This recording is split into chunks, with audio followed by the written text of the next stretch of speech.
Hello guys, hello. Taurus, welcome dito sa ating channel, Kapalaran 888. Welcome guys. Alamin natin kung anong messages, vibration, gabay energy para sa lahat ng Taurus. The general reading, yearly tarot predictions para sa lahat ng Taurus. I hope na makuha mo yung energy. I hope na makuha mo yung tamang information, tamang gabay para sa inyo sa buong taon. Okay, so Taurus, tingnan natin yung energy mo for the first, wow. So, ito yung first half and second half, itong, wow. Okay, so Taurus, may nakikita ako na sa first half ng 2025, yung January until June muna energy is nagsasabi sa'yo na may kailangan kang i-give up. Okay, may kailangan kang i-let go. Tingnan natin kung ano yung kailangan mo let go. Sinasabi dito na kailangan mo nang tapusin. Okay? As much as possible, let go mo na, let God, let it flow. Go with the flow lang. Hayaan mo kung anong mangyari. Next is the second half natin is Two of Cups, relationship. So, pwedeng may new relationship na magganap, mayroong collaboration, partnership, attachment na posibleng mag-blossom or blossoming abundance, may bububuntes, makakabuntes, may business openings, or pwedeng may kakasal, may anniversaries of wedding, or anything na tungkol sa love life. Okay.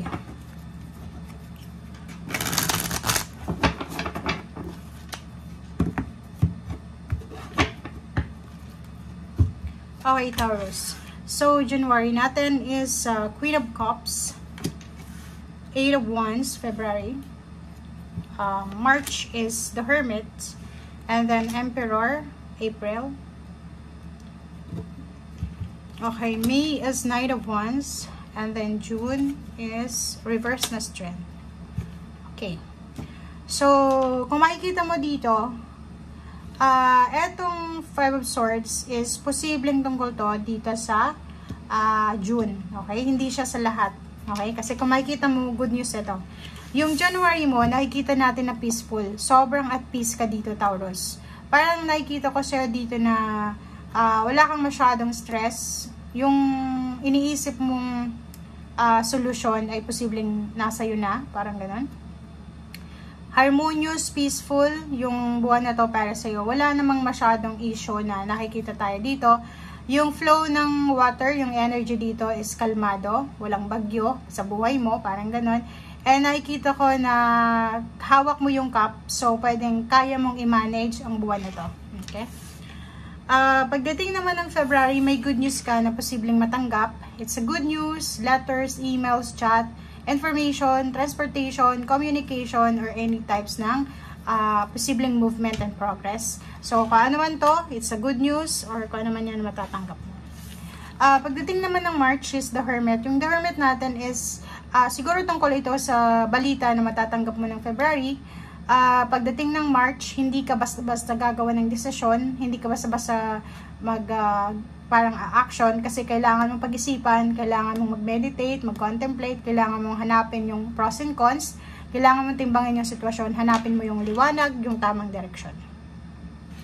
Okay, pagdating ng April, nandito na yung Emperor. So, nakikita ko na nakapag-decide ka na. So, April, kung makikita mo dito, sobrang positive, sobrang secured, stable, you're empowered, diba? Lahat ng gusto mo kaya mong ma-manifest, lahat ng mina-manifest mo ay posibleng makuha mo. So, nakikita ko na sobrang strong, sobrang secured yung buwan na to para sa'yo. Mayroon din ng mga parang nakikita tayong manifestation kayo ng salary increase, higher position, or paano pa man. So, yung Knight of Wands natin ng May, sinasabi na bagong relationship, okay? So, excitement. So, posibleng makaramdam ka ng excitement sa bagong relationship, bagong trabaho, bagong kakilala, bagong friends, bagong lugar. Lahat new, eto para sa'yo. So, nakikita mo to kung single ka, posibleng may matatagpuan ka na isang tao na pwedeng magpatibok ng puso. Pagdating naman ng June, nakikita mo yung parang same din ito ng Capricorn na yung first month nila, medyo may months na parang tinatamad sila, wala sila sa focus. So, eto, wala ka sa focus na June, diba? Baliktad, parang sinasabi sa'yo dito, reverse siya. So, medyo wala ka sa focus na June, pwedeng may sipon, may lagnat, or pwedeng pinagdadaanan ka ngayon ng pagka-boredom or pwedeng pagkatamad, parang ganun. So, ito lang siya. Okay? Okay, so, July, August, September. Dito ko siya kinukuha guys baka mabash na naman tayo. Okay, so, nakikita mo dito yung Five of Cups. So, nakikita ko siya dito na pagdating ng June, wala kang interest, wala kang energy, wala ka sa focus. Yung parang, kung may trabaho ka, absent ka ng absent. Parang wala kang interest, parang medyo nakakaranas ka ng anxiety, ng takot, ng depression, parang ganon.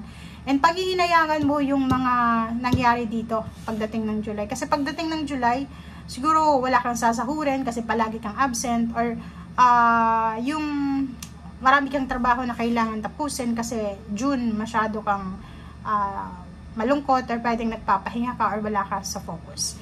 Pero pagdating ng August maganda kasi yung Wheel of Fortune is positive karma. So sinasabi sa'yo dito na iikot yung Wheel of Fortune, may change dito, transformation na mangyayari sa buhay mo ngayong August. So sinasabi sa'yo dito na positive kasi pag August is the sun siya. So sinasabi na sobrang positive yung pagbabagong magaganap na to sa buhay mo. And Six of Cups pagdating ng September.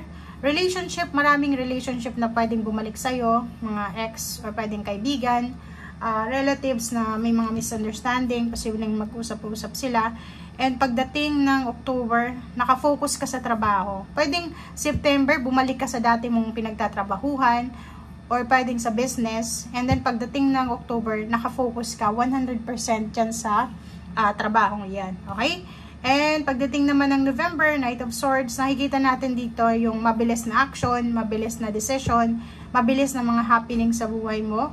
And yung Three of Swords natin, pagdating ng December is medyo may hindi ka gusto. Parang gano'n, may expectation ka na pwedeng hindi nangyari. Okay? So, yun. Tingnan natin kung ano yung messages or pwedeng advices para sa'yo ng ating bara. Okay, so ito ay para sa January, February, March, April, May, June, July, August, September, October, November, December. Okay. So, yung first 2 months mo is number 8, 26, where you need to be. Okay? So, sinasabi ng bara sa'yo na for the first 2 months of the year, kailangan mong i-acknowledge yung nararamdaman mo, masaya, malungkot, ano man itong nararamdaman mo, kailangan mong ramdaman siya. Okay? Minsan kasi, kahit malungkot tayo, nakangiti pa tayo. Minsan masaya tayo pero hindi ka makapagsaya kasi natatakot ka baka hindi magustuhan ng mga tao sa paligid mo yung emotion mo. So dito sinasabi na have faith. Ang universe daw ay siya nang bahala na basta siya yung magpo-provide sa'yo ng best possible outcome. Okay? So hayaan mo na, go with the flow, and kung ano man ang darating, tanggapin mo. And March and April, resilience. So, sinasabi sa'yo ng March and April, huwag kang masyadong magmadali. Kaya nga may The Hermit kasi sinasabi na kailangan mong pag-isipang mabuti, contemplate, meditate, rejuvenate. Okay? No need to rush or push. Ito yung oras na kailangan nating maging slow. Okay?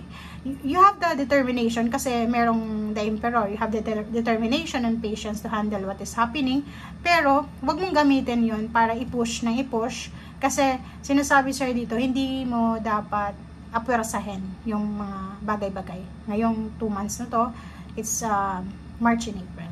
And May and June, nakikita natin yung number 12, 3, replacing what was lost. So, wag kang masyadong mag-isip dito sa June kasi parang nawalan ka, it's either nawalan trabaho, nawalan ng relationship, nawalan ng focus, nawalan ng energy, nawalan ng motivation.